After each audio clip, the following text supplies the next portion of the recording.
hangover, and Mike just said to me 1 second ago, man, that drink just hit me. It really did. It's an appropriate time for the hangover. Yeah. Or is it? Well, did you have some of your cheese? Huh? Did you have some of your cheese? I had one at the beginning. I guess I'll eat some now. We got some cheese just to, I don't think it's going to do any good. That's why I had some leftover pizza earlier. It was good pizza, too. I think for me, it was just that I had it too long ago. Yeah. I had it for breakfast because I couldn't find breakfast for dinner. It's probably in the fridge. It is. I found it when I was getting your stuff. You forget about the fridge. No, I went there. The garage fridge. The garage fridge. And what I did, I didn't open up the bottom drawer, and that's where it is. Oh. And so it was hidden up underneath, like the Paloma mix that you are now enjoying. So, yeah, I mean, Palomas are really quite refreshing. I'm not a tequila fan, but yeah, I'm not a big tequila person either. But that was because it made me so sick one time. I think everybody, or a lot of people have that like one bad experience with alcohol in their youth. At some point in their youth, that then they like I can't. So I had gone. I worked in a planetarium. You worked in a planetarium? I did. I worked at a planetarium, and there was a guy in high school. I guess he had gone to the planetarium. He remembered me. I did not remember him. Now, in my defense, though, we had 700 people that I graduated with. There were like 2,500 people that went to my high school. Yeah, I had a similar high school population. And I was like, oh my God. Hold on, I just realized that I forgot to put the chat link into OBS here. So you tell your story while Okay, and so he invited me to go see him play. He was in a band. And he invited me to go see him play. And so I went with a friend and his girlfriend. I felt like the biggest third wheel ever. But this was a friend of mine that was in my French class. Oh, parlez-vous français? Yeah, I forgot everything. I took that class over a summer. Both semesters over a summer. Trois? Yeah, and proceeded to forget everything as soon as I walked out of the final exam. I got a ¿Dónde están los zapatos? I think I got a B in the class, which is really all I cared about. So, and for Federico, buongiorno. Yeah. And so I had gone with this friend of mine. Oh my God, I love Valentine's Heart. To see the show, and we decided, hey, let's do half tequila shot. So half tequila, throw a little Coke on it, and Coca-Cola, not cocaine. Just sprinkle a little cocaine on it. Well, half shots turned to full shots. And it just destroyed me. And I had to go give shows the next day. And it was a lot of hungover in a spinning dome. Yes. And spinning stars without looking at stars and not giving a fuck where those stars ended up. Because there were like, and this was actually my idea. I don't know why people didn't do this, but so you would have this is an old school planetarium. And we would have the script. You'd follow the script. It's just a narration, so you're just following it. But to the side of it, you would have the visual cues. This is what you want to bring up. This is how you want to you want to bring up stars here. But there were a few where it was comments great. There were a few where you actually had to land the stars at a certain spot, so certain things would come up and it would be, it would make sense. And I was just like, how come you guys don't put the speed at which to rotate the stars to tell you exactly how fast to move the stars so that they end up where they're supposed to end up? Yeah. And so I actually had worked out the speed for all of them, and we had put a little glow in the dark like little thing on the dial, so it would tell you. And I was like, you just do it at 2:00, and this is the speed you need. I didn't care in that show though. I didn't care if they ended up where they were supposed to end up, because I mean, I was better by the end of the day. But and what lesson did you learn from it? To not drink tequila. It was, oh my God, at least not to the extent that that I did. So I don't even remember what genre they played. My cousin had a band. He was a metal band. Oh. So, but and I saw him play. But yeah. Anyway. Well, cool. Anything you want to talk about? Specifically? No, not specifically. I just think, like I told you earlier today, like the craziest thing that I think about when it comes to physics is we don't really touch each other.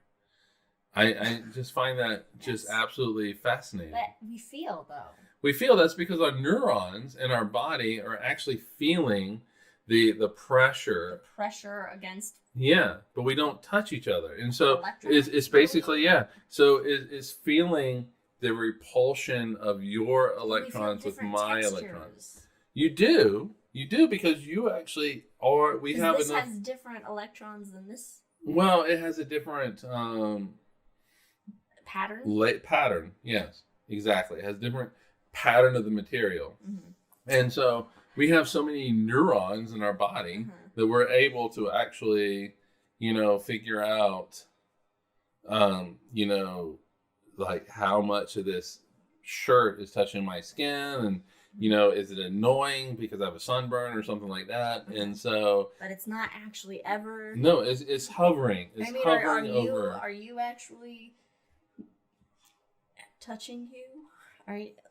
No, if I go like this, I don't actually touch each other. Actually touching your muscle, and your well, see, that's different though, because you do have touching your bone. You do have bonds between different atoms in your body, but I don't have a bond to your atoms in your body, and so it's just all. I know it's just all my electrons pushing against your electrons, and we push. I mean, if we did touch each other and they bonded, we'd really be stuck. No. The question is, are we actually solid? The answer is really no. There's more empty space in us than. Because if you look at it, some people more than others, am I right?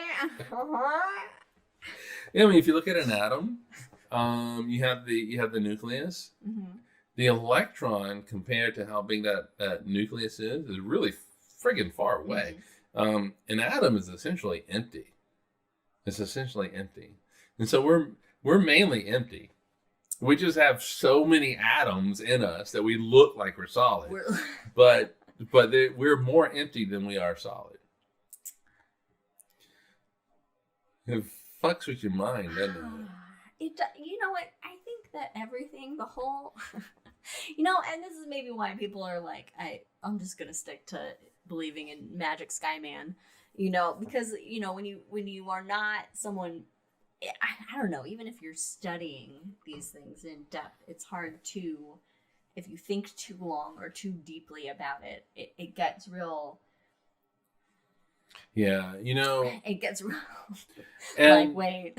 Quantum physics people will tell you. Trying to fill the void with chocolate cake and booze. Yeah, or some of that pistachio cocoa. Oh, I could go for chocolate cake now. But like, quantum physicists will tell you that if you say that you understand quantum physics, you don't. Nobody understands quantum. Even like Nobel laureates who have gotten their Nobel prizes in physics. So like we don't really get for quantum. We don't get it. Look, the math works, but trying to Maybe it's trying to think about it with our, with our human logic going into it. It's like we can't. You can't because do it's it. such like a. Well, it's nothing we can relate to. We can't relate like the distances in space, but we can't relate to those. Nice distances. segue. I was going to do it, but we can't relate to those distances at all because they're not something we experience in our daily lives or can comprehend. Because. So, I was talking to my parents today, and my daughter is graduating on the 11th. I wasn't touching you. No, you weren't. Technically, you weren't. She is graduating with a physical therapy degree on the 11th. She won't be touching anyone. No, she won't. It really is a summer thing, And so I'm going to go see her walk across the stage. And I was telling my parents about how it really freaks me out. This getting on a plane, going from Eugene, Oregon to Phoenix. It really freaks me out. And I'm going to be wearing a mask the entire time. And I'm one of these people where I just can't get sick because I really do. There's the possibility that an infection might really just mess me up, and not in a way that I want to happen.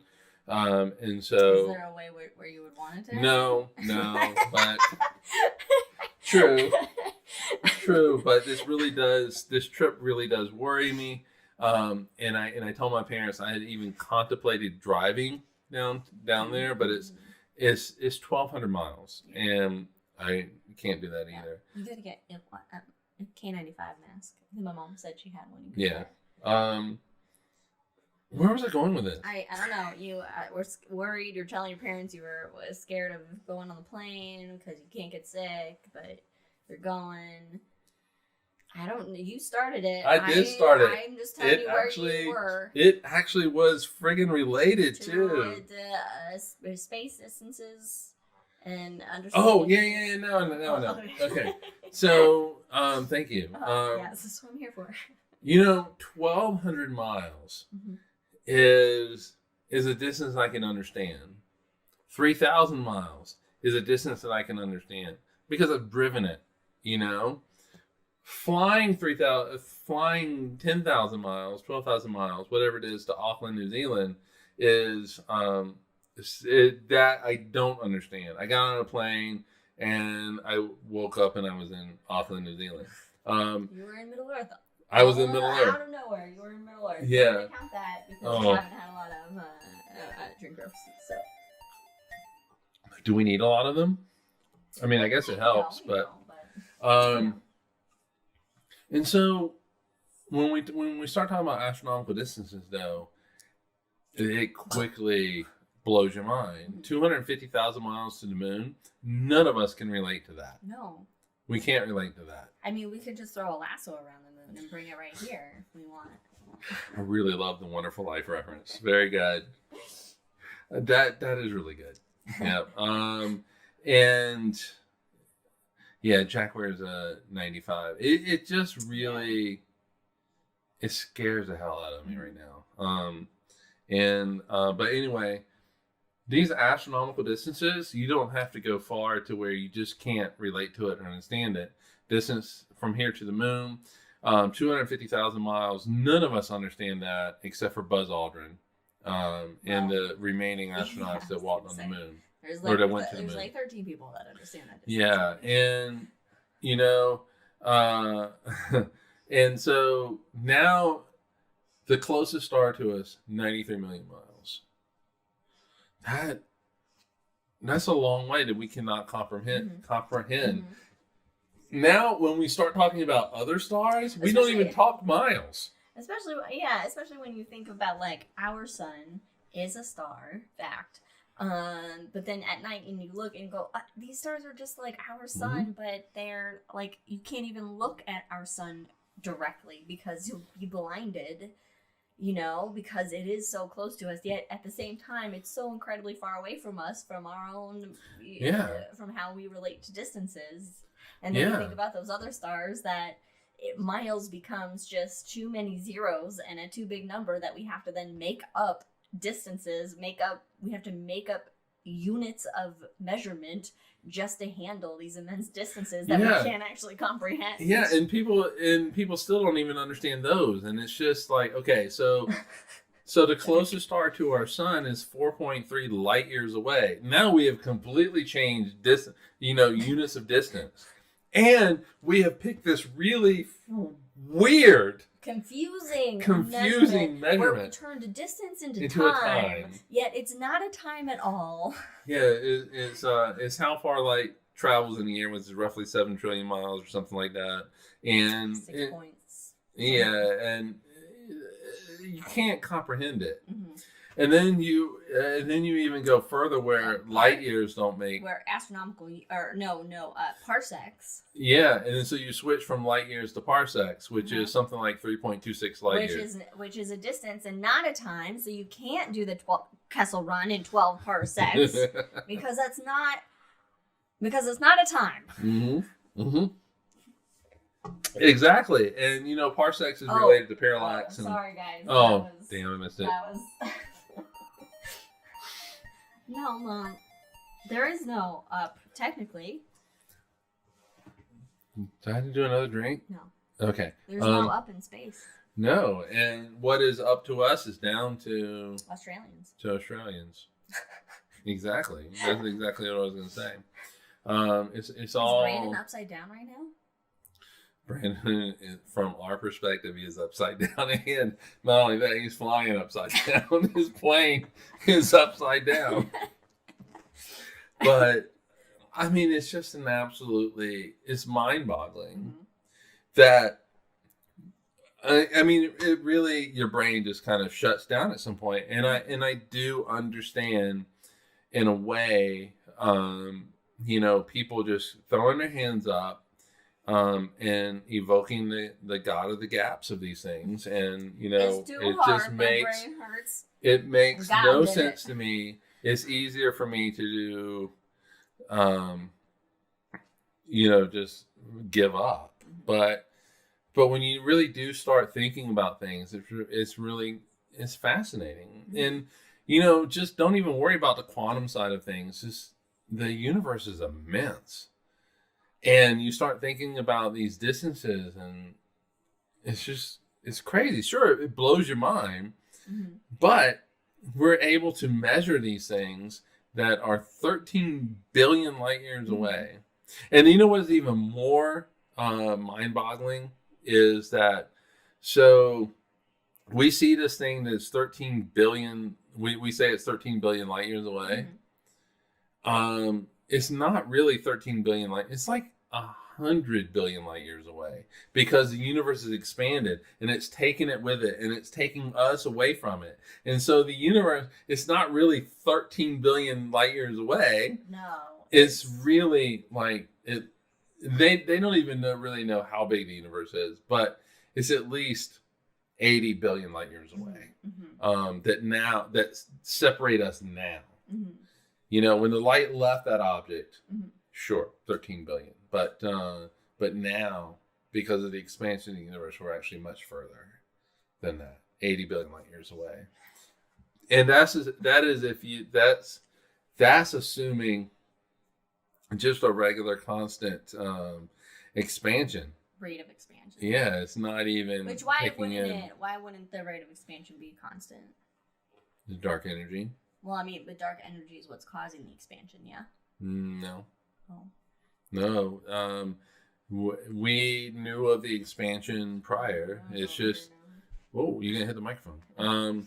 It was the Big Bang. It's the explosion that's shooting everything out. Well, yeah, but dark energy is causing it to continue to. No, the dark energy is causing it to accelerate. Yeah, that's what I meant. Yeah. Accelerating expansion. Yeah, and so that the Hubble's constant, which measures the rate of expansion, is going to be increasing. I guess I meant to say, like, the accelerated rate of expansion is constant. No, it's constantly accelerating. Well, okay, I say no as if I have some sort of real deep fundamental understanding of dark energy. Why not? You're a fancy physics man. But nobody understands what dark energy No, is. because we don't know what it is. And so the prevailing theory is that, well, the prevailing idea is that it should continue to accelerate. It's not necessarily a constant acceleration.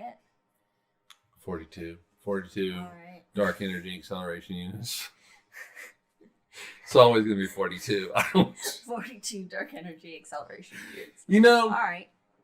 So I throw 42 DEUs, out. 42 DEUs. I throw 42 out when I don't know the answer. And there's going to be a day where 42 really is the answer. It's always the answer. It's always the answer. 42.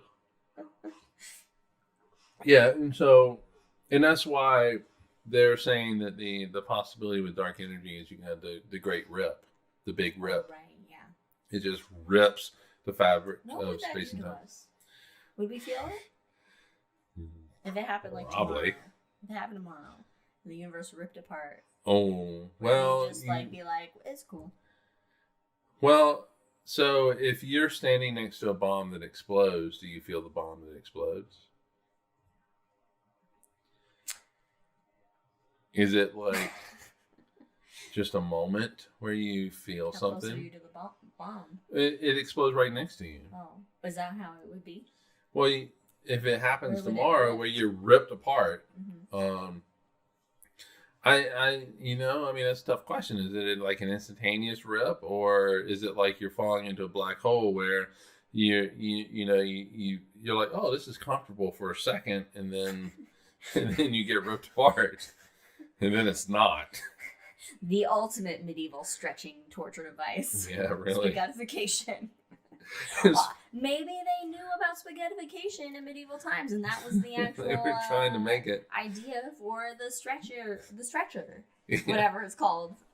So, your mom was saying, I don't think I'm going to be able to get any more height. She told me this yesterday, which none of us can. Taller? Yeah. It actually did make sense to the conversation that we were having. I don't remember what the conversation was. It was either yesterday or the day before. And really and truly, a black hole can take care of that. Make all of us taller. I am 1 inch from 6 foot, and I really want that 1 inch, and I'll never have it. I just need to go to a black hole and stretch me. That's right. I don't know why, for some reason, my brain goes, okay, 5'11", and then 5'12", and then it's 6 feet, when 5'12" is 6 feet.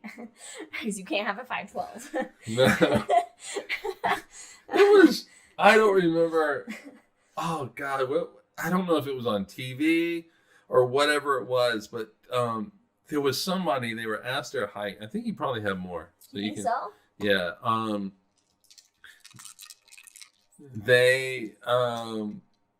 You have more? They were asked how tall they were, and they said 5'13", which is a very valid statement. It is very valid. But I had to think about that for a second. We were watching that. Yes! We were watching whatever that was, and we were it was like 5'13". So you're 6'1"? We were like, wait a minute. What? Which is a really valid why would way you of say saying 5'13"? Okay, so you and I are going to get our our Oregon driver's licenses. It asks how tall you are, and I really want to say 4'23". 4 feet 23 inches. I'm 4 foot 23 inches. Just let them figure it out from there. Does that make me 63 and a half inches? What? What'd you say? 63 and a half inches. That makes Am I 63? 60 inches is 5 feet, right? Yeah. So I'd be 63. So you're 63. 3 and a half inches. Mm-hmm. And actually, on the thing I had to fill out, it did say, it did separate feet and inches. I should have put 0 feet and then however many inches it is.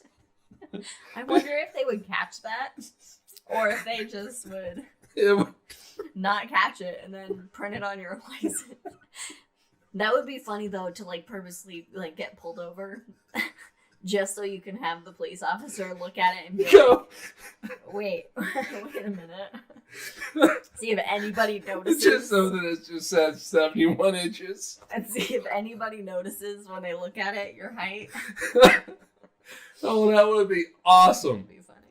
Oh God, can I change my thing now? I want to change it. I want to go back and. I'm sure. I mean, it's not like you submitted anything, right? I did. There was like a little form that you could fill out that is supposed to expedite stuff, and so I did do that. Damn it! But I printed it off. Oh, I thought it was just like a checklist of things. No. There was a thing that there was a rabbit hole. I guess I went down. So 6 foot 12 inches. So 7 feet. I just really thought that was funny that when we did see the guy go on 5'13". That's right, and we were like, it took us a second to be like, wait. Which is a very valid way of saying 6'1". Yes, it is, but at the same time. Oh my God. I mean. So last week we delved into politics because of the alcohol. Now we're diving into how tall we are because of the alcohol. Heights. Well, at least it fits with the theme of the show, which is measurements, which are all arbitrary anyway because we just make them all up. Yeah, it's so stupid. All right, in Iowa last year, my height was pulled from my passport, and I was 30 pounds heavy. Oh, hey. Well, okay, then. I'm going to be 30 pounds heavier if they pull it from my passport here in Oregon. They stamp your license, smart ass. Watch out, your own smart ass. They put that in the database. We got a smart ass on our hands. We got a smart Alec. You know, you wanted us to move to Oregon, so you got. So here we are. The smart asses have arrived. Utah is so happy to have us gone.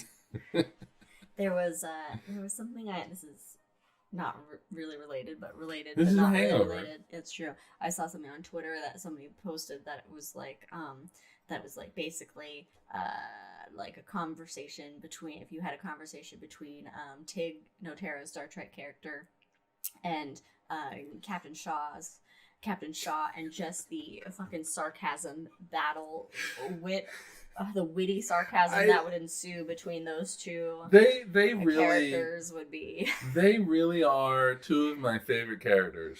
They really are, and I do love sarcasm. Sarcasm is an art, especially just a dry sarcastic humor. It really just a deadpan.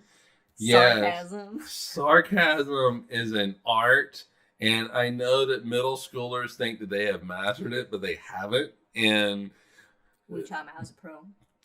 Tig and Shaw have completely mastered it, and it's a beautiful thing. It's funny, I don't remember Tig's character's name in Star Trek, but I don't know the actor's name who played Captain Shaw. And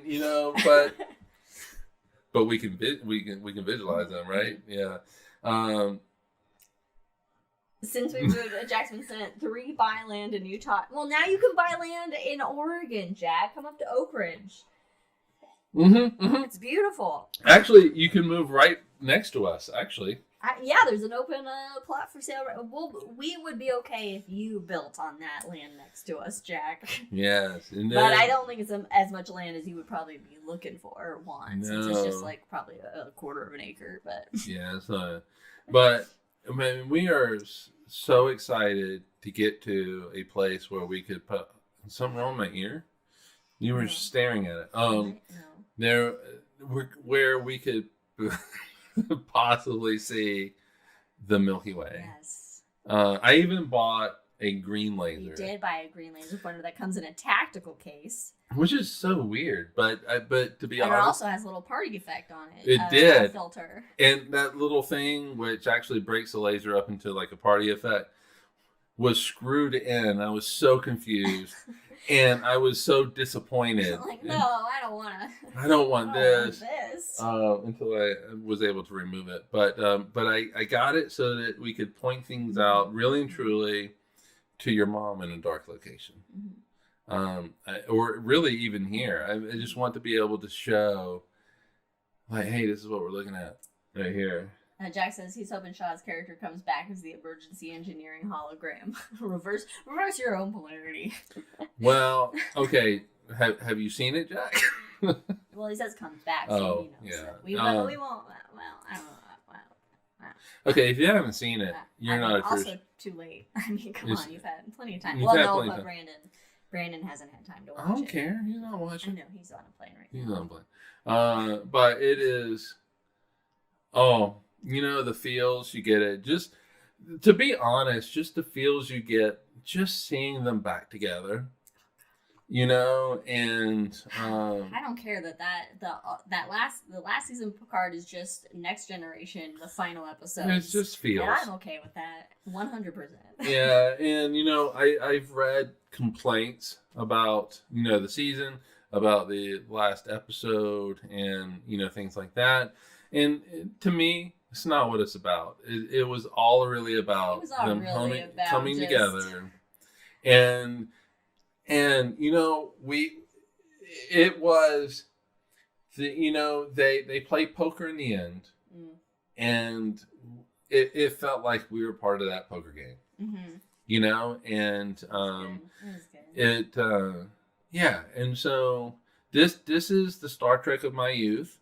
I did watch the original. Okay, it was in rerun. Let me preface that it was in rerun. But I did watch the original Star Trek with my dad. It would come on every day, and we would sit down and we would watch it. And so my dad introduced me to Star Trek and also to Star Wars. When I was a little kid, he was like, "Hey, there's this great movie called Star Wars coming out in about 6 months. We're gonna go see it," and he took me to see it to the Dutch Square movie theater. And I saw Star Wars there, and it was just an amazing thing. But the Next Generation, that's my Star Trek. And to me, it's a very cerebral Star Trek. It just gets really good at the end. They figure out who they are, and it's just, it really is like, it makes you think, and it's great. It's great. Yeah, it was coming together to celebrate Troy finally getting her pilot's license.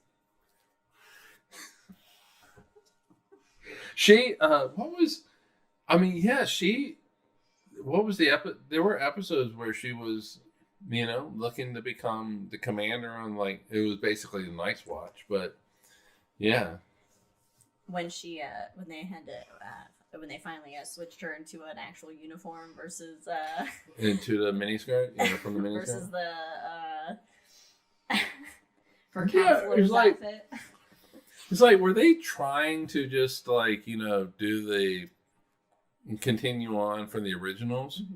And that's probably what it was. Maybe a little bit, and then yeah, it was nice seeing them all. But it's weird watching. It's weird seeing them. And now, because obviously, everybody has aged, not in a bad way, but when I see them, it's like I see them now, but then it's like both their younger selves and their current selves are like the same to me. So it's like when they do we don't see the age. When they do show like the flashback scene of they'll show like Picard younger as Locutus or whatever, the Borg, or they'll show those kind of those flashback scenes, and I'm just like, I'm like, it's the same, even though, I don't know, it was nice to have that kind of, that final reunion with everybody, and it allows us, kind of feels with Next Generation, with all that, the new Star Trek that are out. Yeah, Denise Crosby as Troy with, It was nice they brought up Tasha, though. They brought up Tasha. Yes, with Data, and they showed that. I mean, it really did. Some nice little throwbacks to Moriarty. It really did throw. I mean, it was a feels thing, was all about the feels. It was. This is what we needed when we were so excited that there was a Picard series, and at the end. I mean, the whole time you're wanting them to bring everybody in. You just want to see everybody. And so this season, the final season of Picard was all about that. And now I'm looking forward to Strange Worlds. And Strange New Worlds Strange New Worlds, that's and in June. wow, Discovery's next year, right? Discovery, final series Discovery's next year. But Strange New Worlds is fantastic. It's really good. Really well done. I hope the second season keeps the same kind of feeling. Oh, you know they will. The first season. You know they will. And then Lower Decks. Lower Decks is coming back pretty soon, and that's just. Your mom won't watch that, I'm sure. That's just fun. Yeah, that's irreverent, and it's just great. That's a lot of fun. That's that Star Trek not taking itself seriously. I don't think there has been a Star Trek that's been not like good or true to even the Orville, which wasn't a Star Trek and was supposed to be a parody on Star Trek, turned into like a real Star Trek series where it had the same kind of morals and feelings. I don't know. I know it's on that is, to me, Orville's a love letter to Star Trek. When it was supposed to be just like kind of a comedy, when really it's a love letter and turned into an actual Star Trek versus just having this parody. And I would love Orville to come back if it. What Netflix picked it up today. I hope they didn't cancel it. Maybe Seth MacFarlane is taking his sweet ass time with it, but I really loved Orville. Mm-hmm. Really loved it. Might have to go back and watch it, but yeah. And then you have all the Star Wars stuff that's going on, and I'm not really sure. I still haven't decided if like Disney has diluted it a little too much, but like I like Mandalorian. The Mandalorian, I thought this last season was great. I thought it was good. I mean, it was fun and everything. I don't feel like it. I think it won a little on the like the first season of Mandalorian. It had a real kind of just, I don't know, it was something really like it was like an artsy and like really just kind of like unique cadence to it and everything. And I think this last season it went a little bit more mainstream with, kind of a little bit more hokey and cliche. But it was entertaining and fun, and I enjoyed it. But it didn't have I didn't feel like it had like the uniqueness like the first season had to it. Yeah, what I really like, my favorite right now with all of the Star Wars stuff is Bad Batch. Yeah, I really like Bad Batch.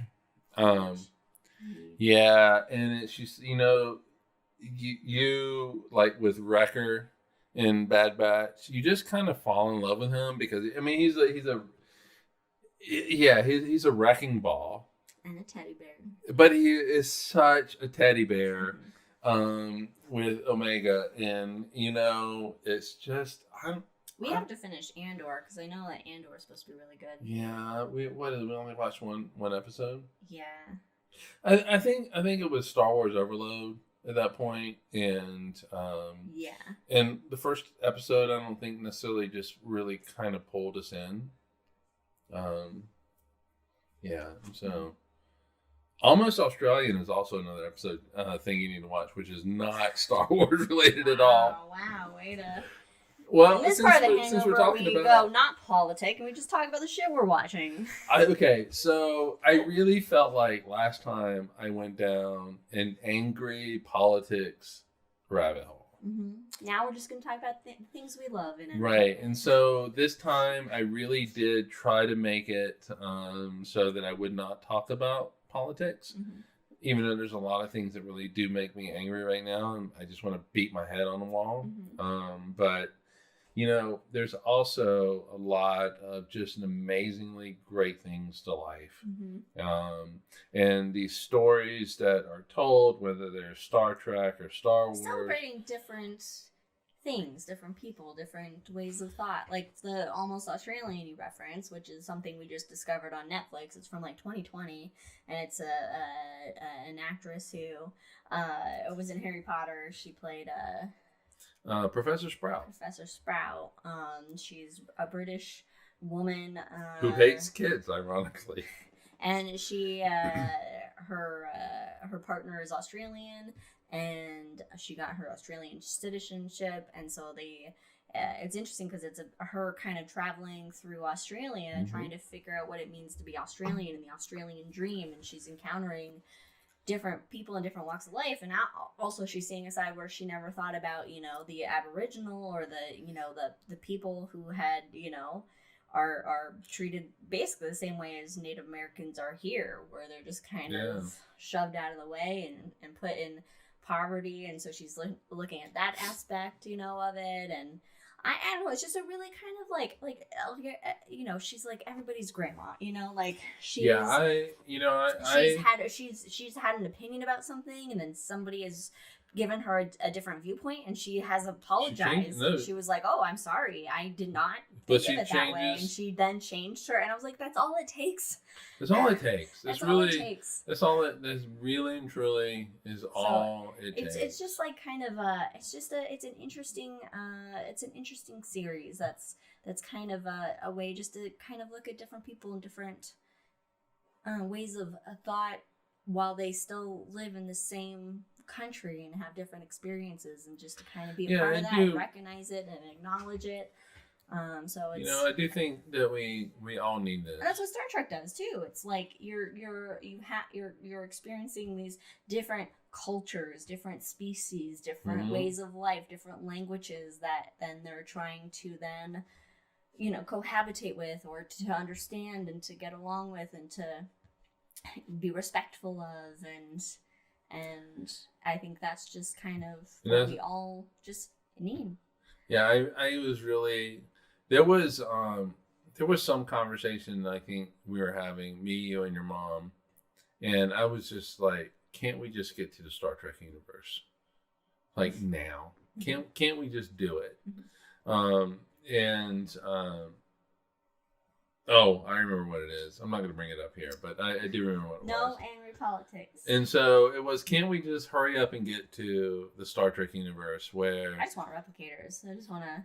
And anything Jack is drinking that he's made himself, I just want to be like, make me that. But that has to be uploaded. But then the thing is like... upload your recipes to the... But then they have the whole synthonol thing, and it's just... Oh, fuck that. You know, it's...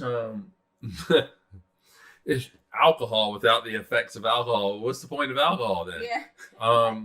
So let's see. A friend of a friend. Jack says a friend of a friend was a background actor on the first 8 episodes of this season of Picard, and he's a fan and had a great time as well. He wasn't called for episodes 9 and 10. Oh, that sucks. But also, what an amazing opportunity for him to be an extra on any episode of Picard. I mean, just to be in the proximity of Sir Patrick Stewart. Oh, yeah. I mean, we got our photo taken with Brent Spiner at Salt Lake City. And that's going to be one of the first things to go on the wall. Which was phenomenal. And you know, someone that we knew was the MC for his panel, or his talk at FanX, which was really cool. So we also got a picture with Gimli. We got a picture of Gimli. I mean, of course we paid for it, so, you know, and Lucy Lawless, who that was the first time where I decided to be cool around a celebrity, but that was the first, I held it together when we were getting the picture taken, but I was like, oh, I understand these people that go into tears at like Bieber concerts or something. I was like, okay, because I walked out of it and I was like, don't cry. Don't cry. But she's just a person.